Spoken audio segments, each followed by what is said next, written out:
जसं तुम्हाला सांगितलं की उत्तरार्धात आपण एक वेगळा विषय हाताळणार आहोत.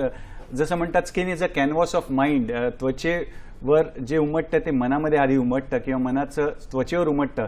तर बरोबर ओळखलं तुम्ही. आपण मनाविषयी थोडी चर्चा करणार आहोत. आज आपण चर्चा करणार आहोत आंतरराष्ट्रीय अंमली पदार्थ सेवन आणि बेकायदेशीर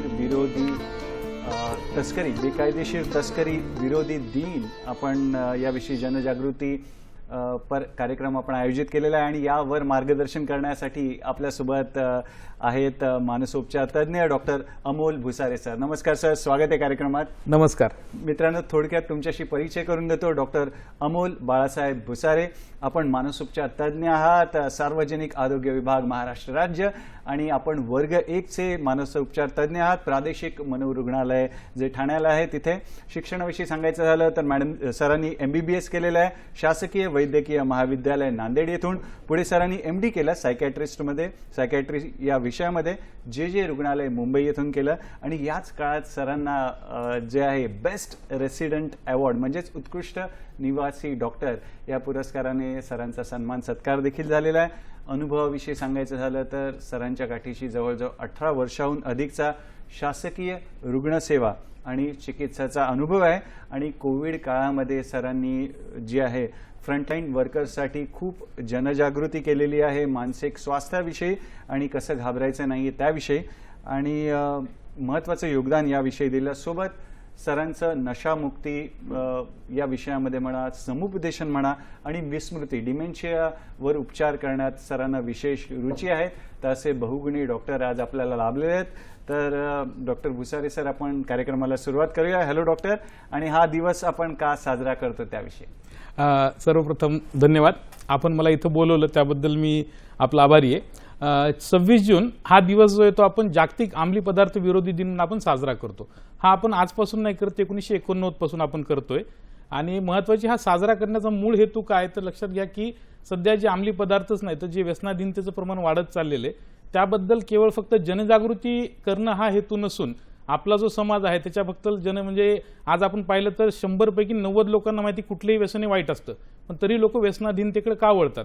तर का वळतात ह्याची कारणं सांगून त्याचे उपचार कुठे भेटतात आणि या उपचारानंतरचं त्यांचं नैसर्गिक जीवन कसं नॉर्मल असू शकतं याबद्दल त्यांना अवेअर करण्यासाठीचा हा दिवस आहे. आणि यावर्षीची जी थीम आहे ती थीम खूप महत्त्वाची आहे की यावर्षीची थीम आपण इंग्लिशमध्ये जर बघितलं तर world drug problem, persisting issues, new challenges and innovative responses. ह्याचं जर आपण मराठी भाषांतर केलं तर काय होईल की अंमली पदार्थाची समस्या ही कायमच आहे, पण या नव्या आव्हानांना आपल्याला नाविन्यपूर्ण उपायांनी समोर जायचं आहे. हे नवीन आव्हानं नेमके कोणती आहेत तर नवीन आव्हानामध्ये जर आपण बघितलं तर जी काय आता इनोव्हेटिव्ह ड्रग्ज येत आहेत, सिंथेटिक ड्रग्ज येत आहेत, ते सिंथेटिक ड्रग्जबद्दल किंवा त्यांची जी काही त्यांचं जे सेवन करण्याचे जे पदार्थ आहेत ऑनलाईन मार्गे मागवणे किंवा हे करणे, तर त्यासंबंधी आपल्याला ह्या नवीन आव्हानांना नवीन उपाययोजनांनी आपल्याला सामोरं जायचं. सर, आत्ताच तुम्ही ड्रग्जविषयी अंमली पदार्थांचा उल्लेख केला, तर त्याचं व्यसनाविषयी आपली चर्चा सुरू आहे. तर कुठलंही व्यसन आणि मानसोपचार तज्ज्ञ किंवा सायकॅट्रिस्ट यांचा कसा संबंध आहे ते आम्हाला सांगा. आणि व्यसना म्हणजे नक्की काय त्याविषयी सांगा. आणि अजून एक प्रश्न जोडतो की हे व्यसन कसं विकसित होतं त्याविषयी थोडं सविस्तर आम्हाला सांगा. नक्कीच. सर्वात प्रथम काय की मानसोपचार तज्ज्ञ आणि व्यसन यांचा संबंध काय लक्षात घ्या. कुठले व्यसन हे डायरेक्ट शरीराला आघात नाही करत, त्यासाठी सुरुवातीला मनाची तयारी होते. आणि मनाचा डॉक्टर म्हणजेच मानसोपचार तज्ज्ञ. एक्झॅक्टली मन म्हणजे नेमकं काय असतं तर लक्षात घ्या की भावना, विचार आणि वर्तणूक या तिन्हींची सांगड घालून जो तयार होतं त्याला आपण मन म्हणतो. व्यक्तीच्या भावना आणि विचारांमध्ये जेव्हा व्यसन येतं तेव्हा त्याच्या वर्तणुकीमध्ये ते व्यसनाचे दुष्परिणाम सुरू होतात. आणि व्यसनाधीनतेच्या शारीरिक उपचारासाठी निश्चित तुम्हाला शरीराचे डॉक्टरही लागतात, पण मानसोपचार तज्ज्ञ सर्वप्रथम MBBS डॉक्टर असतात, त्यामुळे त्यांना शरीरावर होणाऱ्या व्यसनांच्या दुष्परिणामांचाही अभ्यास असतो, त्यामुळे प्रॉपर ठिकाणी रेफरल ते करू शकतात.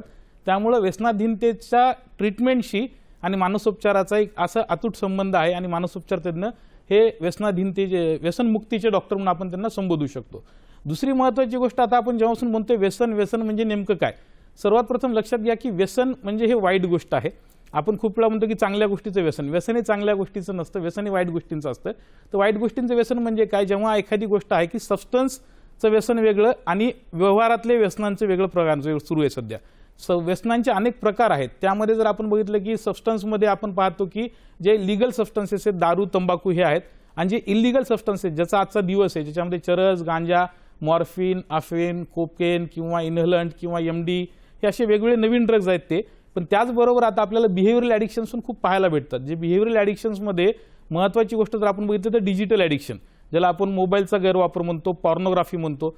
त्याचबरोबर आपण रुटीनली पाहतो की ऑनलाईन गेमिंग किंवा शेअर मार्केटचं व्यसन, हे सगळे जे आहेत हे सगळे आपल्याला बिहेवियरल ॲडिक्शन जे आपल्या व्यवहाराच्या डे टू डे लाईफमधल्या आपल्या वर्तणुकीच्या व्यसनाधीनतेच्या समस्या आहेत.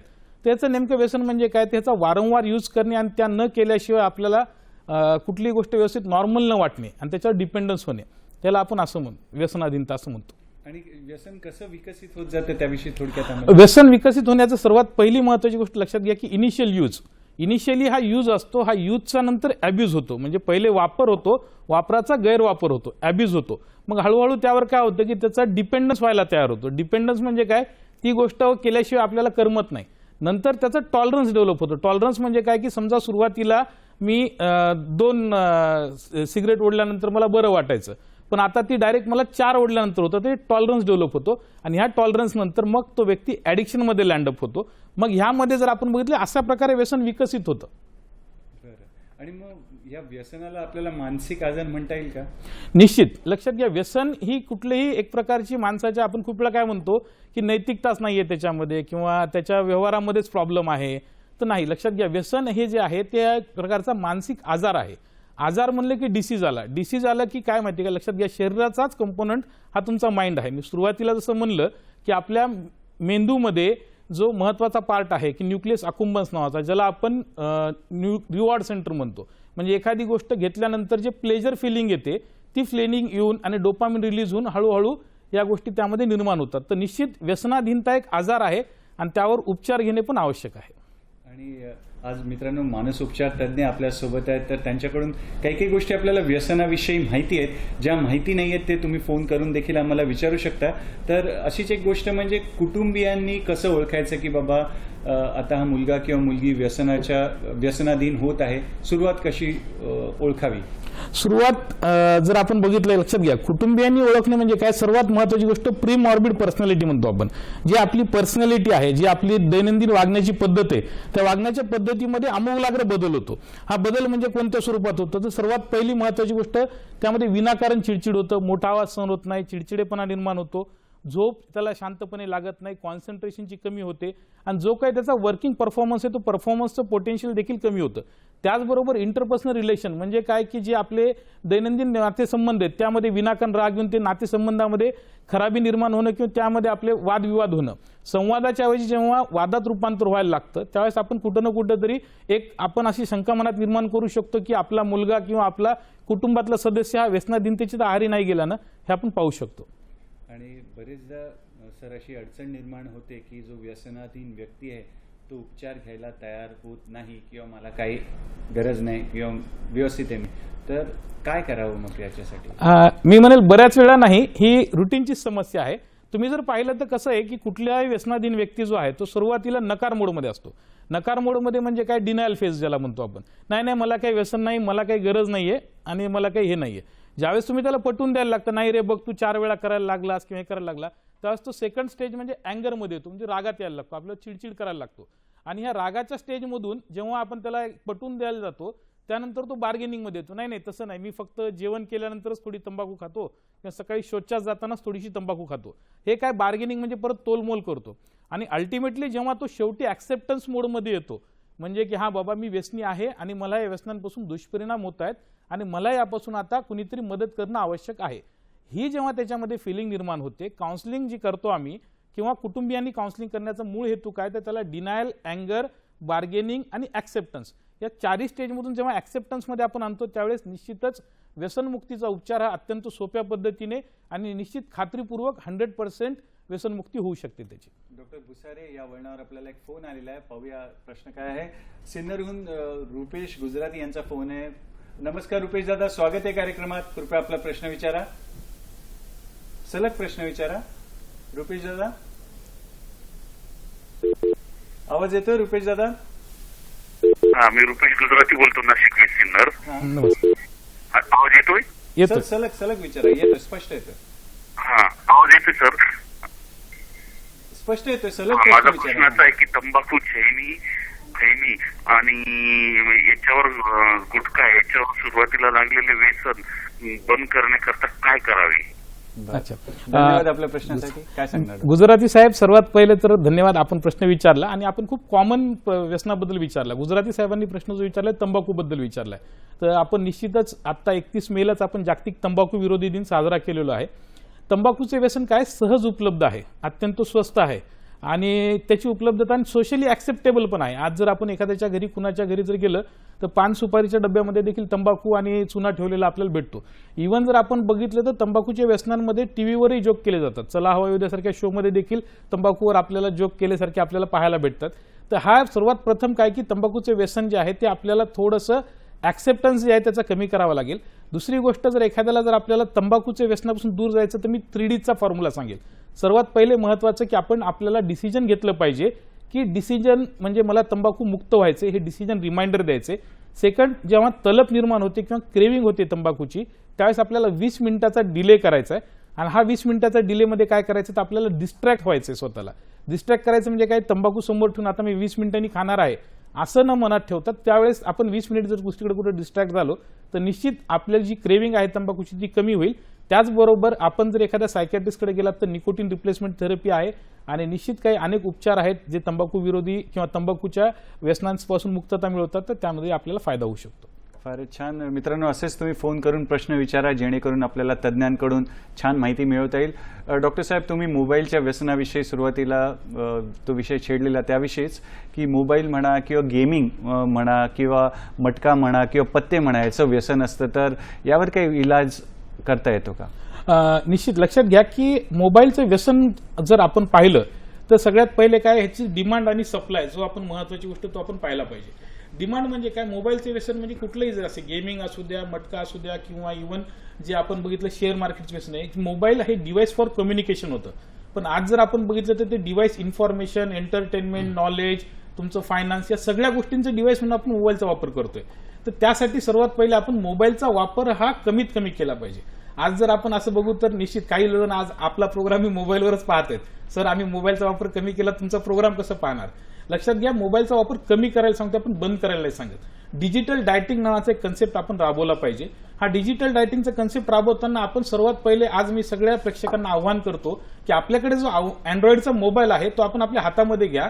हातामध्ये घेतल्यानंतर पहिल्यांदा जो स्क्रीनमध्ये आता जी दिसते तुम्हाला, तर त्याच्यामध्ये मोबाईलमध्ये सुरुवातीला सेटिंगचा एक पार्ट असतो पहा, ज्याच्यामध्ये एक पाण्यासारखा वर दिलेला हे आहे. सेटिंगमध्ये ज्यावेळेस आपण जाल तर त्या सेटिंगमध्ये गेल्यानंतर तिथं ज्यावेळेस आपण सेटिंगमध्ये घ्या डिजिटल DIGI हे तुम्ही पहिले टाईप करा. त्यामध्ये ज्यावेळेस तुम्ही हे टाईप कराल DIGI, ते टाईप केल्यानंतर तुम्हाला लक्षात येईल की डिजिटल वेलबिंग हे ज्यावेळेस तुमच्या समोर येईल त्यावर तुम्ही क्लिक करा. त्यावर तुम्ही ज्यावेळेस क्लिक कराल तर क्लिक केल्यानंतर पुढे तुम्हाला काय दिसतं की तुम्ही आजचा मोबाईल किती वेळ वापरलेला आहे. ह्यानंतर जर आता बघितलं तर हा माझ्या मोबाईलचं ते 1 घंटा 23 मिनिट आजचा मोबाईल मी वापरलेला आहे. यामध्ये गोलमध्ये जर आपण क्लिक केलं तर पुढे काय होतं की जेव्हा आपण क्लिक करतो त्यावेळेस आपण मोबाईलचा वापर आजचा 1 घंटा 29 मिनिट आहे माझा, पण कालचा किती वेळ होता, पूर्ण आठवड्याचा मोबाईलचा वापर आपल्याला लक्षात येतो. हा मोबाईलचा वापर जर आपल्या दिवसातून खूप जास्ती होतोय, अतिरेक होतोय, हे जेव्हा आपल्याला सुरुवातीला लक्षात येईल तेव्हाच आपण डिनायल, अँगर, बार्गेन आणि ऍक्सेप्टन्सच्या स्टेजमध्ये जाऊन ऍक्सेप्टन्स स्टेजला जाऊ आणि आपण मोबाईलचे व्यसन कमी करण्याचा प्रयत्न करू. तर इनिशियल सुरुवात आपल्याला मोबाईलचा वापर कमी करावा लागेल. त्यानंतर बाकी गोष्टींसाठी आपल्याला तज्ज्ञांकडे म्हणजेच मानसोपचार तज्ज्ञांकडे जाऊन आपण आपल्या व्यसनहीनतेबद्दल डिटेलमध्ये चिकित्सा करून त्यावर निदान आणि उपचार करून घेणं आवश्यक आहे. फारच छान, महत्त्वपूर्ण असं स्क्रीनवर तुम्ही आम्हाला माहिती दिली की किती वेळ आपण मोबाईल पाहतोय ते देखील आपण मोबाईलद्वारेच आपल्याला माहिती पडू शकतं. आणि सर, काही हेल्पलाईन आहेत का? तुम्ही आम्हाला दाखवायला काही हेल्पलाईन म्हणजे महाराष्ट्र शासनाचा, केंद्र शासनाच्या काही हेल्पलाईन अशा आहेत का जेणेकरून आम्हाला नशामुक्ती किंवा व्यसनमुक्तीसाठी संपर्क करता येईल? हेल्पलाईन प्रत्येक गोष्टीवरच आहे. जर आपण बघितलं तर महाराष्ट्र शासनाची जी टेलिमानस नावाची जी हेल्पलाईन आहे, टेलिमानस ही हेल्पलाईन फक्त नशामुक्तीसाठी नसून कुठल्याही प्रकारच्या मानसिक समस्या जर आपल्या मनामध्ये उद्भवत असतील आपल्याला, तर त्यासंबंधी आपल्याला डॉक्टरकडे अप्रोच करायला जर हेजिटेशन होत असेल किंवा आपल्याला थोडंसं एक प्रकारचा स्टिग्मा वाटत असेल तर तुम्ही 14416 हा नावाचा जो टेलिमानसचा नंबर आहे हा 24/7 आपल्याकडे टोल फ्री नंबर आहे. या नंबरवर आपण कॉल करून आपण आपल्या समस्या विचारू शकता. त्याचबरोबर व्यसनाधीनतेबद्दल देखील इथे आपल्याला डिटेलमध्ये मार्गदर्शन इथे मिळू शकतं की व्यसनाधीनतेचे प्रकार कोणते, त्याचे उपचार कुठे आहेत आणि कशा प्रकारचे उपचार आपल्याला त्याचे लाभू शकतात. ही हेल्पलाईन नंबर महाराष्ट्र शासनाची 14416 ही हेल्पलाईन नंबर. आणि केंद्र शासनाची पण तुम्ही आता सांगत होता ते की नशामुक्त भारत अभियान म्हणून एक हेल्पलाईन आहे 14446 आहे ती. बरं, तर मित्रांनो हे महत्त्वपूर्ण नंबर आहेत आपल्या मोबाईलमध्ये आणि जेव्हा आम्ही दाखवतो तेव्हा त्याचा फोटो काढून घ्या जेणेकरून आपल्याला याचा प्रचार प्रसार करता येईल. आणि व्यसनाधीनता पूर्णपणे बरं होतं का सर, त्याविषयी स्पष्टता हवी होती. निश्चित कुठलाही आजार जो आहे तो आजाराचे दोन प्रकार असतात, एक ट्रीटेबल आणि क्युरेबल. क्युरेबल म्हणजे पूर्णपणे बरा होणारा आजार आणि ट्रीटेबल म्हणजे कंट्रोलमध्ये राहणारा आजार. तर व्यसनाधीनतेच्या आजाराला मी क्युरेबल कॅटेगरीमध्येच टाकतो. पण आपण जर व्यसनाधीनतेची सायकल जर बघितली आपण उपचाराची, त्यामध्ये सर्वात पहिली स्टेज जी असते ती प्री कंटेम्पलेशन. म्हणजे त्यामध्ये काय, व्यसनाधीन आहे व्यक्ती पण त्याला कुठल्याही त्याच्या दुष्परिणामांची जाणीव नाही किंवा काहीच नाही. कंटेम्पलेशन मध्ये काय की त्यामध्ये व्यक्तीला दुष्परिणामांची जाणीव आहे. मला निश्चित माहिती आहे की मी जे व्यसन करतो यामुळे माझ्या शरीरावर, माझ्या कुटुंबावर, माझ्या दैनंदिन जीवनावर दुष्परिणाम होत आहेत, हे कंटेम्पलेशन मध्ये, आणि यावर मला काहीतरी ऍक्शन घ्यायची आहे. जेव्हा तो ऍक्शन घेतो, ऍक्शन म्हणजे काय, व्यसनाधीन होतो. खूप वेळा मी असं पाहतो की लोक 10 वर्ष दारू पितात आणि 8 दिवस दारू सोडली की मी दारू सोडली असं म्हणतात. त्यावेळेस माझा त्यांना एक प्रश्न असतो की बाबा एका गावाला जायला 2 तास लागतात, तर वापस यायला पण 2 तास लागतील ना. 10 वर्ष झाले, 10 वर्षानंतर आज जेव्हा तू दारूचं व्यसन आहे हे मान्य करतो, तर 10 वर्ष सोडल्यानंतर स्वतःला मी दारू सोडली असं म्हणलं पाहिजे. ह्यालाच आपण ऍक्शन फेज म्हणतो आणि त्याच ऍक्शन फेजला पुढे मेंटेनन्स म्हणतो. या मेंटेनन्स नंतर खूप वेळा काय होतं की दैनंदिन जीवनातल्या ट्रिगरमुळे, इमोशनल ट्रिगरमुळे, खूप वेळा किंवा स्ट्रेसरमुळे किंवा काही एखाद्या गोष्टीमुळे रिलॅप्स होण्याचे चान्सेस खूप असतात. व्यसनाधीनता हा एक असा आजार आहे की ज्यामध्ये रिलॅप्स हा अविभाज्य घटकच आहे. रिलॅप्स झाला ती आपण खचून न जाता परत आपण त्या ऍक्शन फेजमध्ये येण्याची गरजेची गोष्ट आहे. नाही तर रिलॅप्स झाला म्हणजे आपण आमचा आजार आता नीटच नाही झाला असं समजण्याचा अर्थ नाहीये. आणि कुटुंबातील एखादी व्यक्ती आहे ती व्यसनाधीन झाली आहे, तर कुटुंबाने कसं वागलं पाहिजे त्याच्याशी, त्याविषयी सर्वात पहिली महत्वाची गोष्ट कुटुंबांनी वागणं म्हणजे काय की कुटुंबाचं बिहेवियर, ज्याला आम्ही फॅमिली थेरपी खूप वेळा म्हणतो. खूप वेळा आपण असं पाहतो की इनिशियली जेव्हा त्या व्यक्तीला जेव्हा व्यसन करायला जातो त्यावेळेस कुटुंबाचा काहीच रोल नसतो. म्हणजे कुटुंबाला वाटतं ठीक आहे ना, कधी तर घेतो, सोशली ऍक्सेप्टेबल आहे, हळदीला घेतो, दिवाळीला घेतो किंवा होळीला घेतो, तर चालून जातं. हे जे आहे हेच वागणं चुकीचं आहे. लक्षात घ्या की इथं सुरुवातीलाच आपण रोखलं पाहिजे. जेव्हा परिणाम खूप मोठे होतात त्यावेळेस काय होतं की दोषारोप करायला सुरुवात होते की माझ्या मुलाला नाही, त्याच्या संगतीत जाऊन हे झाला किंवा हे झाला. सर्वात महत्वाची गोष्ट, कुठलेही दोषारोप न करता त्यामध्ये व्यसनाधीनतेमध्ये उपचार आहेत आणि तो व्यसनाधीन, मी जे अगोदर सांगितलं की त्याला व्यसनाधीनतेच्या उपचारासाठी तयार करण्याचा रोल खूप महत्वाचा आहे. ज्यावेळेस तो व्यक्ती तयार होईल त्यावेळेस निश्चित तो व्यसनाधीनतेपासून व्यसनमुक्तीकडे जाण्यासाठी पूर्णपणे तयार होईल. तो कुटुंबाचा रोल अत्यंत सपोर्टिव्ह असला पाहिजे. सपोर्टिव्ह असला म्हणजे फक्त हा व्यसनमुक्तीचा उपचार घेतला आणि व्यक्ती व्यसनमुक्तीकडे वाटचाल सुरू केला की संपला असं नाही. त्यानंतर देखील मेंटेनन्स फेजमध्ये देखील कुटुंबाचा रोल अत्यंत महत्वाचा आहे. फॉलोअपला घेऊन जाणे, डॉक्टरकडे घेऊन जाणे, औषधोपचार वेळच्या वेळेला देणे, या सगळ्या गोष्टी ज्या ते कुटुंबाची नैतिक रिस्पॉन्सिबिलिटी आणि कुटुंबाने ही रिस्पॉन्सिबिलिटी पाळली तर नक्कीच व्यसनमुक्ती हा खूप सोप्या पद्धतीचा आपल्याला मार्ग होऊन जाईल. फारच छान सर. व्यसन लागूच नये याच्यासाठी कुटुंब, नंतर शाळा किंवा समाज यांची काय भूमिका असावी त्याविषयी थोडं. सर्वात महत्वाचं काय की मी नेहमी एक प्रश्न विचारतो की व्यसनमुक्ती होण्यासाठी आयडियल टाइम कोणता किंवा सर्वात आदर्श वेळ कोणता. तर खूप जण म्हणतात की मला व्यसनमुक्तीसाठी बर्थडेला सोडायचंय, नाही आता मी सोमवारी ठरवले. मी तर म्हणतो की व्यसनमुक्तीचा आदर्श टाइम हा त्याची सुरुवात न करणे हेच आहे. ज्यावेळेस कधी आम्ही अवेअरनेसचे लेक्चर द्यायला शाळेमध्ये जातो त्यावेळेस मुख्याध्यापक किंवा इतर तिथले शाळेतले लोक आहेत ते म्हणतात की नाही आमच्या मुलांना त्या व्यसनमुक्ती, आमच्याकडे व्यसनाधीन कोणी नाही, व्यसनमुक्तीच्या लेक्चरची आवश्यकता आमच्याकडे नाहीये. तर मला त्या सगळ्यांना एकच सांगायचं की लक्षात घ्या, जर एखाद्या गोष्टीचे दुष्परिणाम आपण अगोदरच सांगितले तर निश्चित तो व्यक्ती त्या गोष्टीकडे जाणार नाही. उदाहरणार्थ साप चावल्यानंतर माणसाचा मृत्यू होतो ही गोष्ट जेव्हा माहिती तेव्हा सापासोबत कुणी खेळायला जाणार नाही. सिमिलर गोष्ट सर्व विद्यार्थ्यांना जर आपण व्यसनमुक्तीबद्दल जनजागृती केली, फक्त दुष्परिणाम शारीरिक न सांगता माझ्या मते त्याचे होणारे सामाजिक दुष्परिणाम, फॅमिलीवर होणारे दुष्परिणाम हे देखील आपण सांगितले पाहिजे. एक छोटं उदाहरण देऊन सांगतो. आज जर आपण बघितलं तर क्रिमिनल्स जेवढे काही आहेत किंवा जेवढे काही क्राईम होते आपल्या इंडियामध्ये त्यामध्ये व्यसनाधीनतेचा खूप महत्वाचा रोल आहे. आज जर 100 क्रिमिनल्स असतील तर त्यातले जवळजवळ 80च्या वर क्रिमिनल्स हे कुठं ना कुठेतरी कुठल्या ना कुठल्या प्रकारचे व्यसन हे करत आहेत. त्याचबरोबर आपण रोड ट्रॅफिक ऍक्सिडेंट जर बघितले ज्याच्यामध्ये डेथ होती, रोड ट्रॅफिक ऍक्सिडेंटमध्ये देखील व्यसनाधीनतेचं प्रमाण खूप मोठ्या प्रमाणात आहे. ह्या गोष्टी जर आपण त्यांना व्यवस्थितपणे समजून सांगितल्या तर निश्चित ह्या सगळ्या गोष्टींचं लायसन जर आपण केलं, आणि फक्त आरोग्य विभागच नाही तर मी म्हणतो पोलीस डिपार्टमेंट आणि इतर जे सर्व डिपार्टमेंट आहेत, म्हणजे आपण जसं आज मीडिया डिपार्टमेंटमध्ये आपण इथून बसतोय आणि ह्या जनजागृती करतोय, सर्वांनी मिळून एक संध होऊन जर काम केलं तर निश्चित व्यसनमुक्तीची वाट ही खूप सोपी आहे आणि आपण सर्व त्या वाटेवर व्यवस्थितपणे चालू शकतो. फारच छान. सरांनी छान अधोरेखित केलंय की व्यसन आणि गुन्हेगारीचा कसा संबंध आहे, व्यसन आणि अपघाताचा कसा संबंध आहे. तर आपल्याला हे लक्षात ठेवायचं आणि व्यसनाला सुरुवातच नाही करायची, नाही स्पष्ट बोलायला आपण शिकलं पाहिजे. तर डॉक्टर साहेब, रुग्णालयात मिळणारी जी उपचार पद्धती आणि व्यसनमुक्ती केंद्रात मिळणारी उपचार पद्धती ही सारखी असते का याच्यात काही फरक असतो? काय फरक आहे? व्यसनमुक्ती केंद्रात जी ट्रीटमेंट मिळते त्याविषयी लक्षात घ्या. रुग्णालयामध्ये जे आहे, रुग्णालय हे सर्वात प्रथम ते कोणतं आहे? रुग्णालय जर आपलं सायकॅट्रिक हॉस्पिटल आहे, जसं आमचं प्रादेशिक मनोरुग्णालय आहे, तिथे आपल्याला सर्व प्रकारची उपचार पद्धती भेटते. इंटॉक्सिकेशन एक पहिली स्टेज असते, ज्यामध्ये व्यक्ती हा इंटॉक्सिकेटेड म्हणजे काय की व्यसनाचं प्रमाण खूप मोठ्या प्रमाणात केलेलं आहे. त्यानंतर विड्रॉल एक प्रकार असतो. सडनली कुठलंही व्यसन जेव्हा बंद केलं त्यावेळेस त्यानंतर त्याच्या शरीरावर विपरीत परिणाम होतो. हातपायाला थरथर येणे, चिडचिड येणे, झोप न होणे, या सगळ्या गोष्टी त्याच्यामध्ये सुरुवात होतात. आणि ह्या विथड्रॉलचा जो संबंध आहे किंवा जो काही ड्युरेशन आहे 10 दिवस ते 15 दिवस, या ड्युरेशनमध्ये आपल्याला काही उपचार पद्धती आपल्याला तिथे राबवावी लागते, ती रुग्णालयात होते. आणि व्यसनमुक्ती केंद्रामध्ये देखील अशी पद्धती आता डॉक्टर्स अवेलेबल असून ते करतात.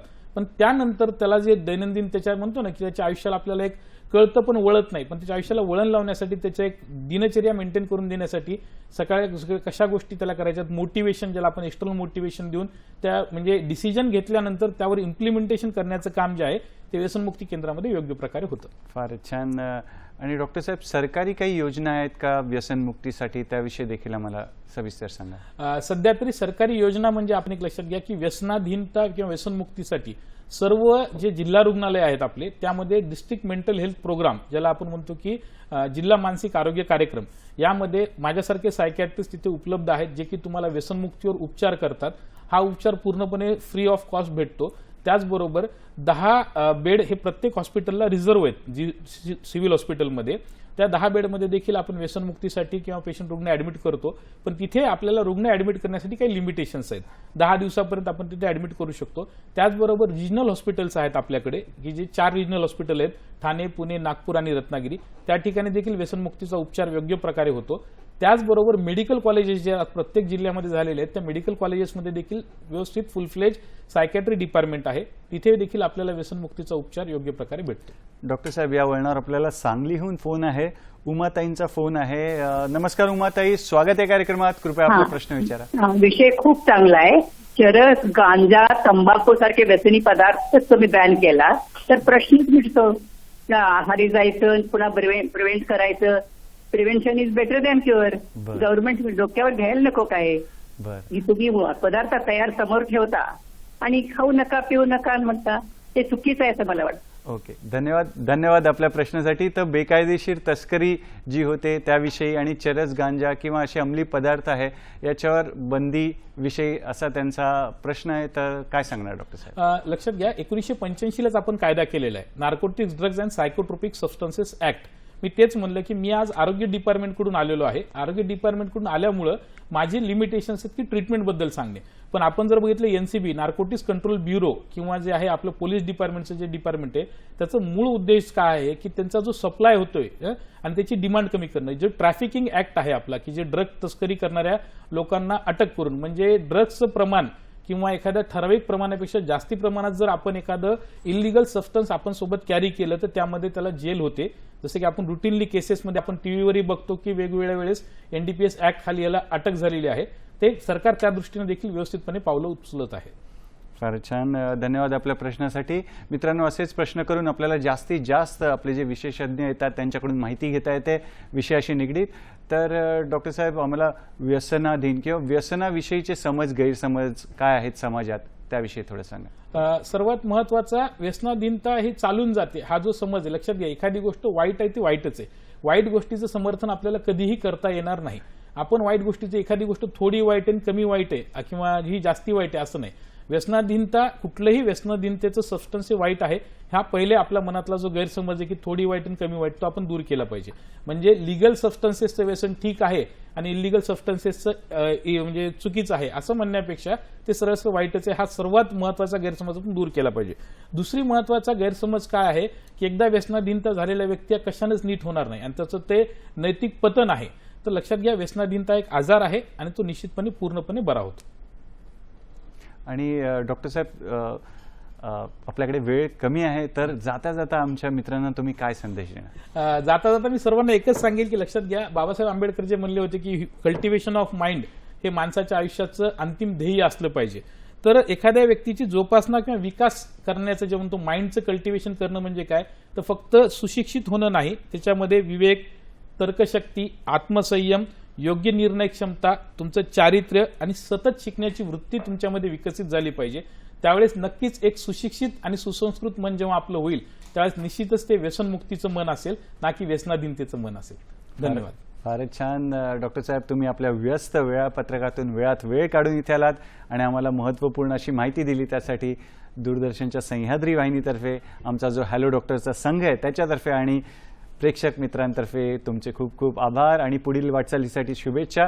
मित्रांनो, वेळेला मर्यादा आहे, पण आमचं जे प्रेम आहे तुमच्यासाठी त्याला मर्यादा नाही आहे. यासाठी एक नवीन विषय घेऊन तुमच्या भेटीला आम्ही येणारच आहोत आपल्या आवडत्या आणि लाडक्या कार्यक्रमात, ज्याचं नाव आहे हॅलो डॉक्टर, फक्त आणि फक्त दूरदर्शनच्या सह्याद्री वाहिनीवर, प्रत्येक घरासाठी, घरातल्या प्रत्येकासाठी. धन्यवाद. नमस्कार.